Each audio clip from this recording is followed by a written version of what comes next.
Coming up on this week's BattleCry, of course, we're going to talk elections. We'll talk a little bit about Iran. We're going to talk about a document dumped by Tulsi Gabbard, proving a bunch of stuff that we already knew. There is so much. That's not all. There's a lot more. Make sure you don't miss this week's BattleCry.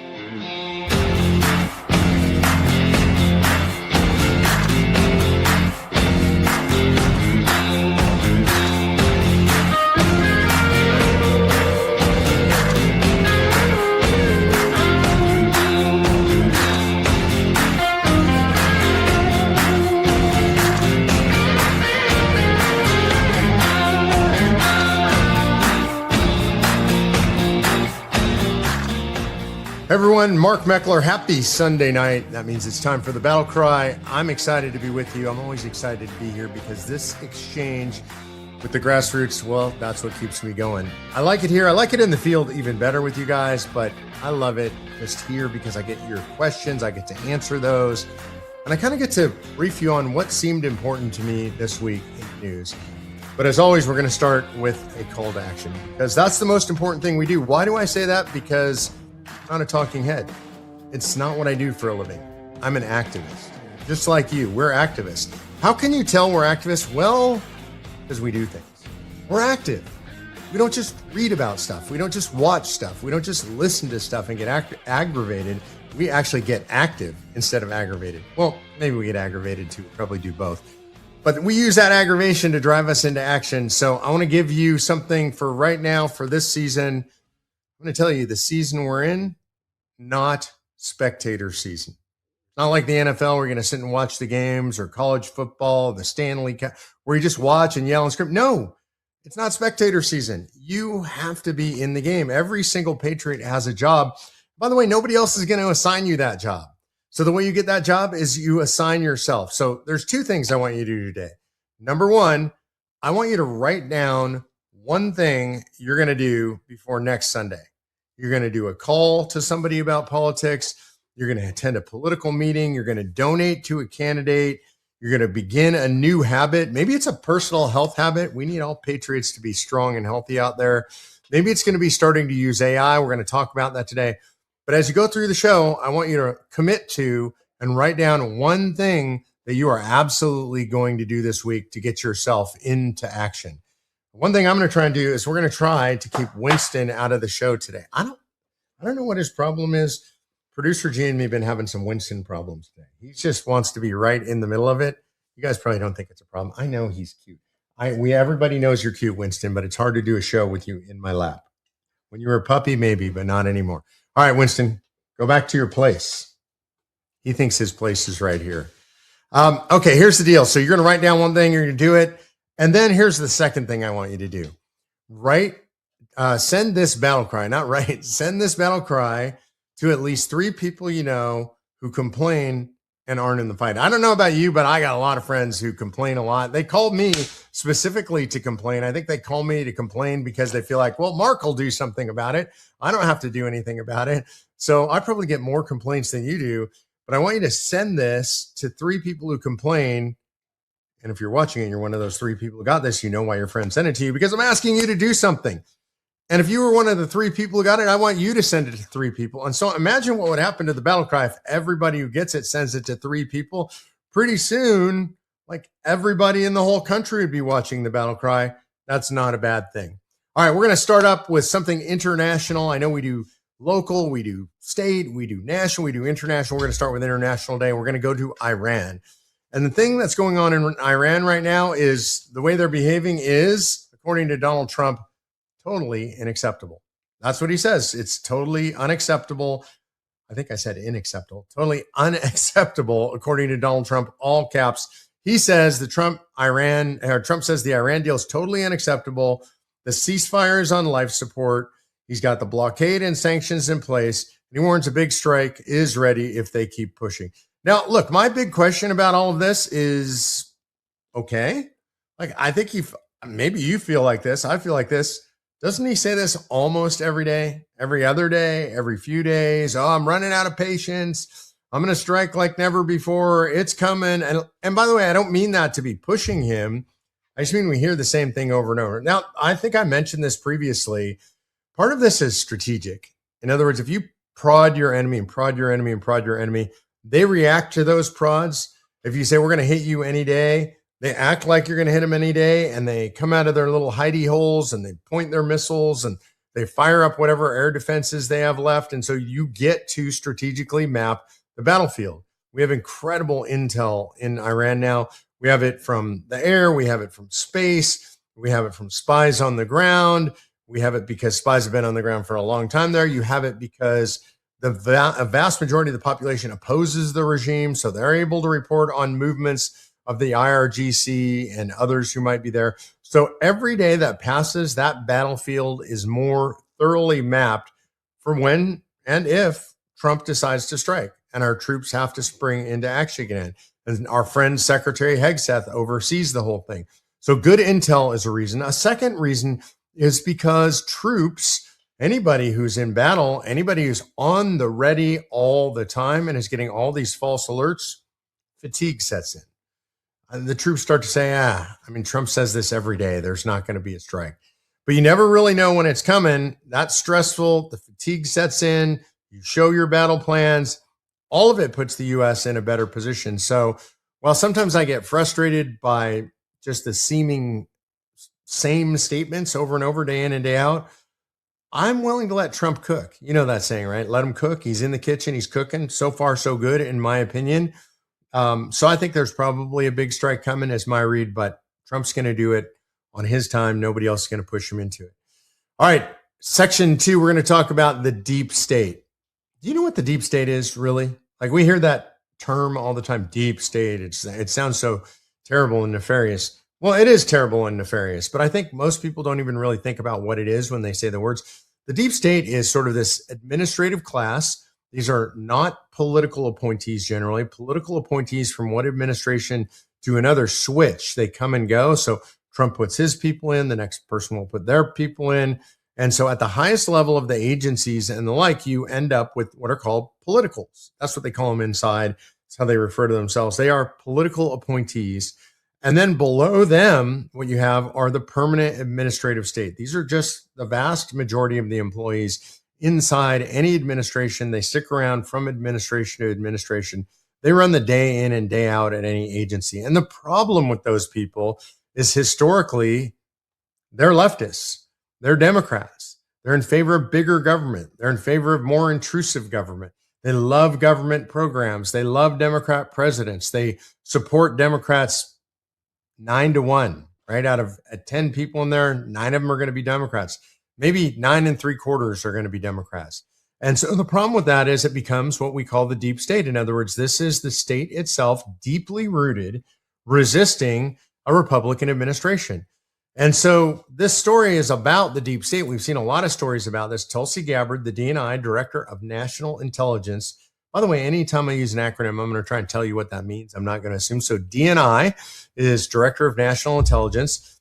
And she dropped a whole bunch of documents this week talking about how the Inspector General was playing games during the Biden administration, how key transcripts of interviews that they did about the 2020 election and about the 2019 impeachment run, how those things were hidden away and how they rigged it. That stuff was locked in a safe, this investigation, proving that they rigged the 2019 impeachment run. So when you've got Tulsi Gabbard releasing this stuff, the DNI releasing this stuff, that's big news. And you can go read about a lot of this stuff. Full disclosure here, I'm going to promote Just the News, where I'm the CEO, but you can go to justthenews.com, read about all that stuff. It's not that I'm trying to promote Just the News. They just have good news stories there on that. All right, let's go to elections, because I know elections are on everybody's mind. Probably the big earthquake news of the week, I would say the biggest news of the week, is Massie in Kentucky. This was a race between Tom Massie, who is a 7-term incumbent Republican from Kentucky and Kentucky 4, and running against him was a candidate that was, I think, handpicked by Donald Trump. Donald Trump and Massie obviously have gone head to head on a lot of major issues. Massie has been a very difficult guy for Donald Trump, really a problem, sniping at Trump's agenda, refusing to support the One Big Beautiful Bill, which was most of Trump's agenda, and just generally making himself a miserable gadfly for President Trump. out there cavorting with the left-wing press, cavorting with Islamists, and he's just not been friendly. He's a guy who keeps saying, hey, I'm on Trump's side. And to be fair, he votes with Trump 90% of the time. But the bottom line is, if you wear the jersey of the team and you turn around and repeatedly sack your own quarterback, yeah, eventually the team's going to remove you from the game. And that's what happened here. And I think this was a really interesting race. I talked about it a lot before the race because the question was not just who wins, because remember, Massie had won his primaries by 75%, like with a 75% total vote count generally in his previous primaries. And so the question was not just does he win, maybe he wins, by 2 points or 3 points. I think that would have been a Trump victory. But instead, he got shellacked, as Barack Obama used to say. I mean, he just got wiped out. It was a 10-point victory almost for Ed Gallrein. And what that showed, in my opinion, was that the Trump brand is strong. Trump has complete control over MAGA. When somebody turns against Trump publicly on a number of issues, man, Trump's brand, Trump's political machine, it is going to outgun anybody. He did this, by the way, in Indiana. You saw this in state legislative elections where they wouldn't redistrict. He removed 7 of 8 people he went after. We saw it with Bill Cassidy in Louisiana, who voted to impeach the president. He's out in a 3-way primary. He was 3rd. That's bad. Trump's chosen primary candidate ended up in the number 1 spot, still has to have a runoff. Both the candidates in the runoff are much more MAGA than Bill Cassidy was, who voted for impeachment. And now we have the Massie race in Kentucky 4, and Massie gets blown out by 10 points. That's Trump proving where he's at. He is right now absolutely the leader of the Republican Party. Nobody can challenge him. And also, if you look at Kentucky in a broader scale, I think you got to look at the fact that Andy Barr won the open Senate primary. Andy Barr was Trump's guy of choice. He won it by a large margin. This is the end of the McConnell dynasty. McConnell's pick was Daniel Cameron. Cameron, I don't think is necessarily a bad guy, but he's certainly not as MAGA as Andy Barr. And Andy Barr wins that primary walking away very easily, I think by 40 points. And so Andy Barr is going to be the next senator from Kentucky. And that means much faster than it was expected that this scaffolding, this political scaffolding and machine that Mitch McConnell had built over 40 years, it has been ground to dust. And it is gone. Andy Barr is going to be the senator there. Thomas Massie, who objected to the president, he's out. I think this is a very big deal. And by the way, we were involved in elections.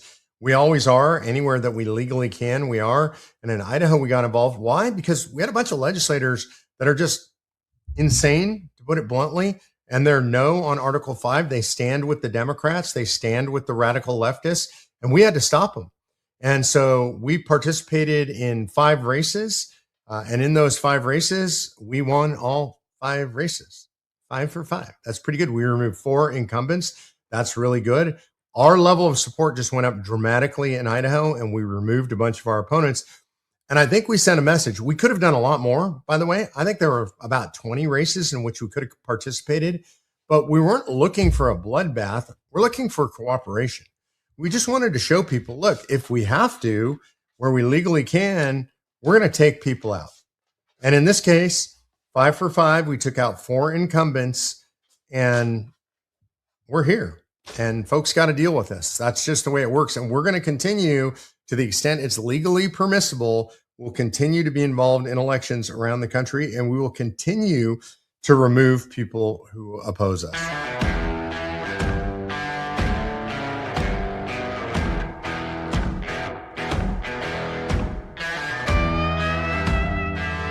Now I want to talk about education, and we all know education's a mess in America. It's a big problem, from what's in the education to all the DEI and crazy LGB alphabet soup stuff in education, for all the teaching bad history in our education system. All that stuff is true, and a lot of it flows downhill from the Department of Education in Washington, D.C. Donald Trump said he was going to get rid of the Department of Education, and he got Secretary McMahon and put her in place to do that.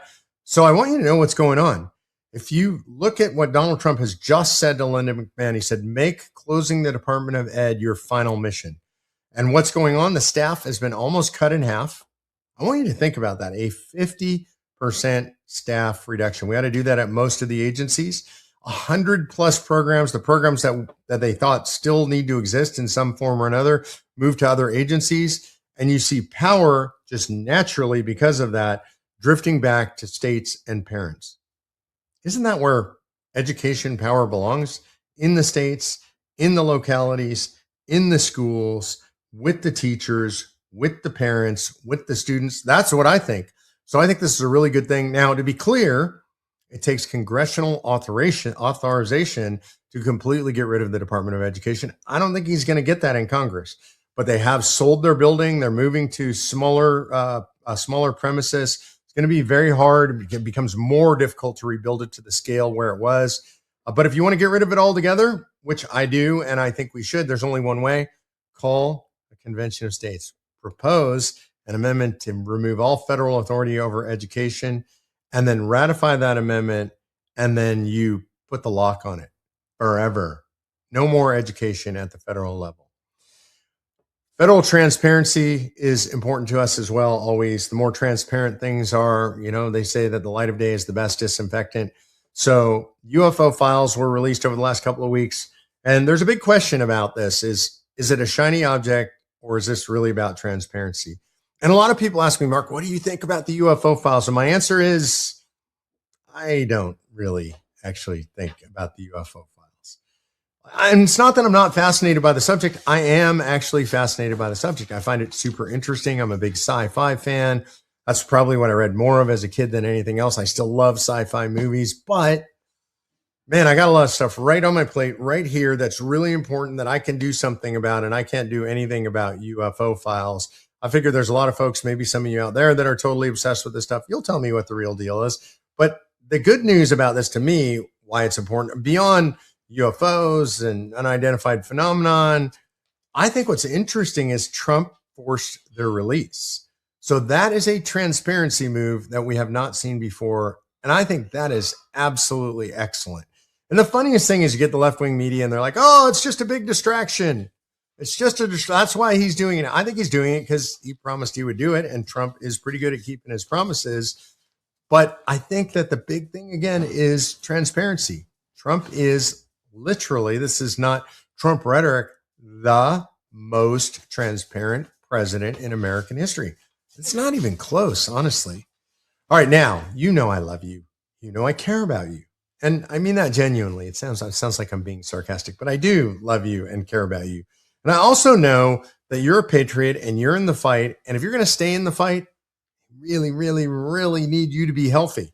This is really important. We're going to start doing stories on this, which is, it'll be semi-regular most weeks. Some weeks, I'm not exactly sure what the pace will be yet, but we're going to talk about essentially make America healthy again for you personally. There's things you can do to be more healthy that aren't that hard. One of the problems we have in this country is we literally have an epidemic, maybe even a pandemic, of what's called metabolic disorder. In other words, we're eating a bunch of stuff that's screwing with our metabolism, and most of us don't even know it. I would say 2 years ago, 3 years ago, I didn't know it. And so you need to know about this. When you eat sugar, people would say, oh, sugar's bad for you. And that's generally true. Like if you eat a whole bunch of sugar, it's bad for you. But why is it bad for you? It's bad for you because it throws off your ability to convert sugar into energy. Sugar does become energy in your body. Your body needs some sugar in it. There's other ways. You can use ketosis. We're not going to go into that now, but it's not that sugar is inherently bad. It's that when you load your body up with sugar, your body becomes unable to handle the sugar. You develop insulin resistance.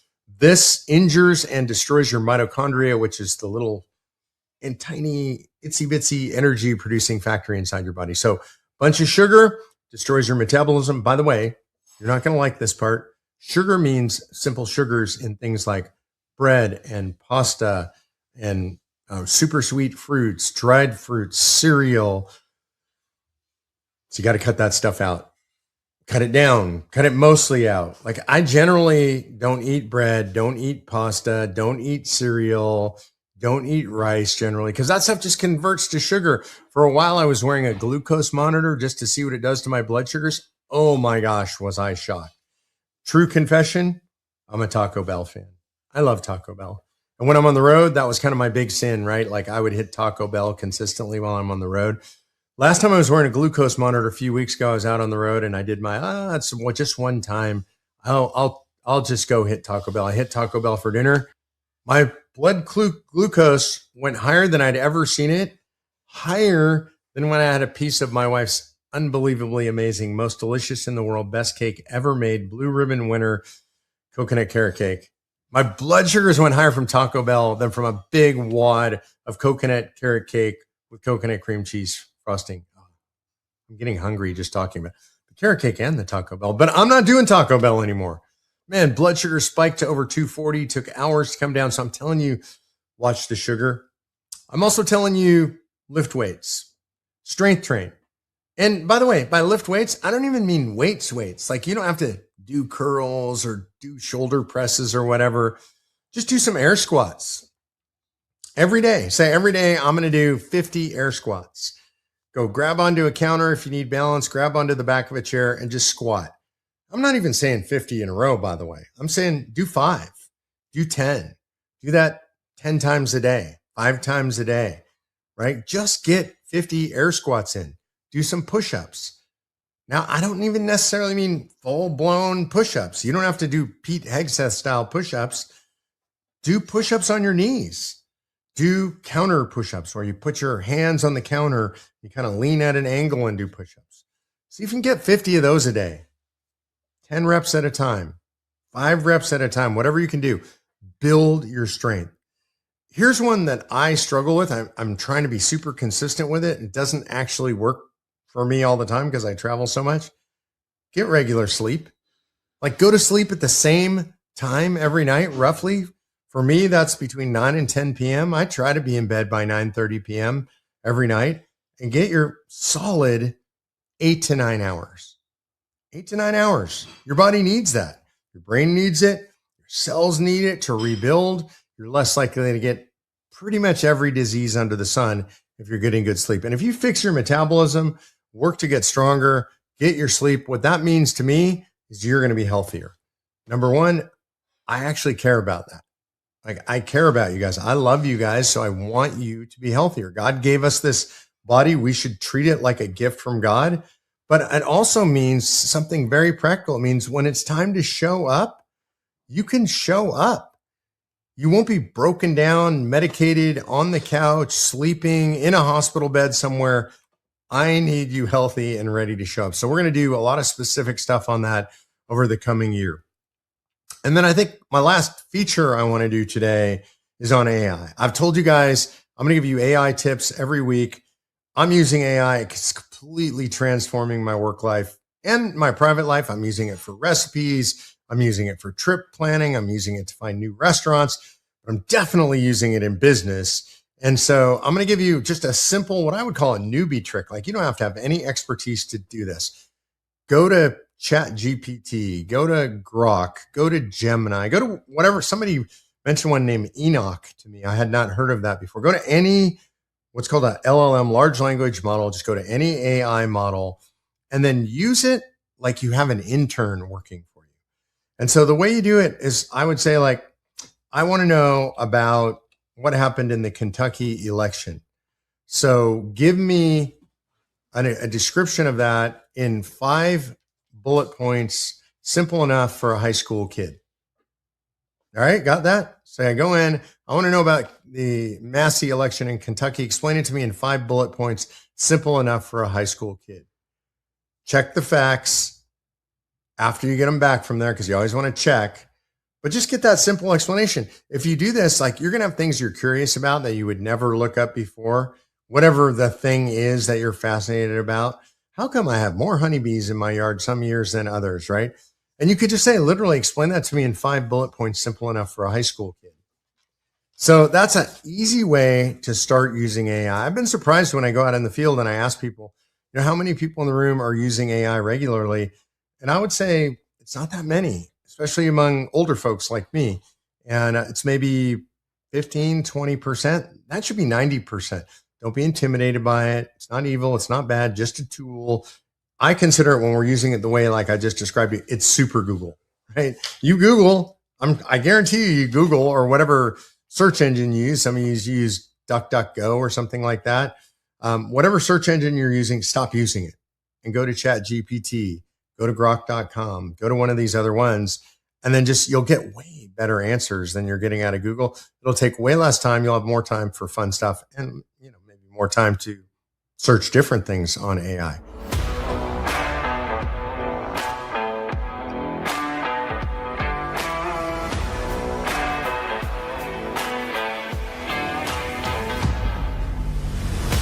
It's Q&A. As always, I want to remind you, ring the bell, hit the subscribe, like the video, yell out your window. And as I said at the beginning of the show, tell 3 different people, send them the link to the BattleCry and say, check this out. I think you'll find it entertaining, amusing, interesting, reality-based is one that I really like. All right. Don't forget, we have a letter for Donald Trump, which we call it the open letter to Trump. Go to conventionofstates.com/Trump. We're trying to figure out exactly how we want to get it to him. If I send it like an email list of signatures, that's not that impressive. I'm trying to see if the White House would actually accept it. Maybe we can get a meeting and maybe we can really do this, maybe in the Rose Garden, where we deliver literally, I think we probably around 120,000 signatures. Imagine printing each one of those out, putting them on a pallet, having that delivered to the president. I think that would be super cool. So we may get that done, but go ahead to conventionofstates.com/Trump. Also, we're in the midst of, it's May 20 something. What is this Sunday? I can't even remember. May 24th. So we are in the middle of our veterans petition push. I want to make sure we get over 350,000 American military heroes. Yeah, that means you, to sign the petition if you haven't already done it, or send it to your friends who haven't. We're almost at 340,000 right now. So we're going to hit that 350. I'm pushing you. I'm saying let's push for 400. I always have these BHAGs, big, hairy, audacious goals. So I'm saying go for 400, but we're definitely going to go blow past the 350 as long as you help, as long as you sign, as long as you make sure all the veterans sign. All right, we're going to go to questions here. And this is the Ask Mark Anything feature. And you guys, I just got to say, you make my questions way too easy. I really want you to push me. Ask me stuff that's funny. Ask me stuff that's crazy. Producer G does a good job of this every now and then. Even AI did a pretty good job. I think we did that last week or a couple of weeks ago. All right, so I'm going to ask you guys, go to conventionofstates.com/Ask Mark. Put in those questions. Don Dinkel asks, how might the elections of May 19th impact the Convention of States project, especially in Kentucky? So I think it does have an impact in Kentucky. I think the biggest thing in Kentucky is leadership has been scared to move Convention of States forward because Mitch McConnell said no. Mitch McConnell disintegrated during this last election on the 19th. And when I say disintegrated, I don't mean physically, because honestly, it seems like he already physically disintegrated, mentally disintegrated. And I don't mean to mock him. I mean, it's really hard to watch somebody do this in the public eye. I think the best thing that happened in Kentucky is Mitch McConnell gets to go home and be with his family. I think he probably should have done that 5 years ago when he was still cogent. But in any event, I think it does change our situation on the ground in the Kentucky legislature. Maybe it takes another session to cycle that through. I don't know, but I'm excited about Kentucky because of what happened there. I also think we demonstrated, like in our 5 for 5 in Idaho, we can show that to other states and say, this is what we just did. Do you want this to happen to you? Do you want this to happen in your state? We don't want to do it.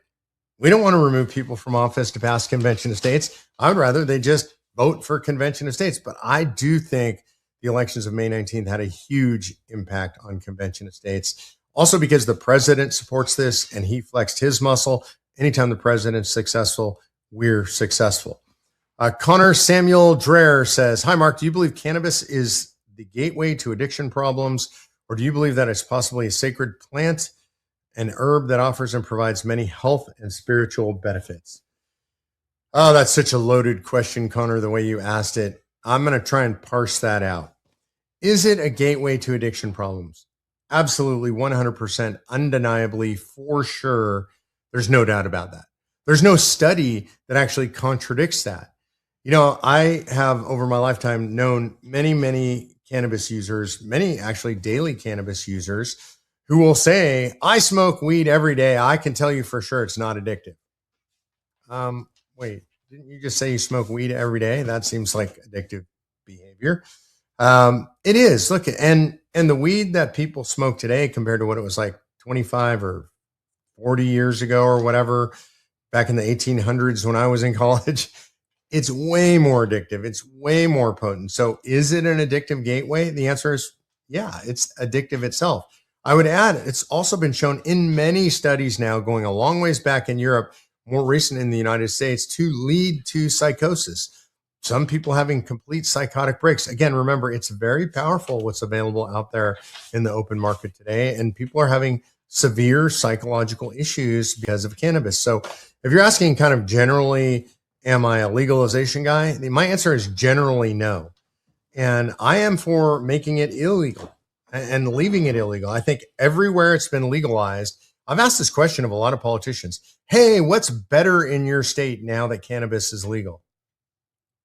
Yeah, they got nothing. There's nothing better in the state. It doesn't lead to the revenues that they expected. It didn't get rid of the black market. You got more people on the streets who are stoned out of their minds, more DUIs or driving under the influence or driving while intoxicated on marijuana. They're having more accidents. I would say the one thing I could say that's different about weed than some other drugs, people don't get violent on weed generally.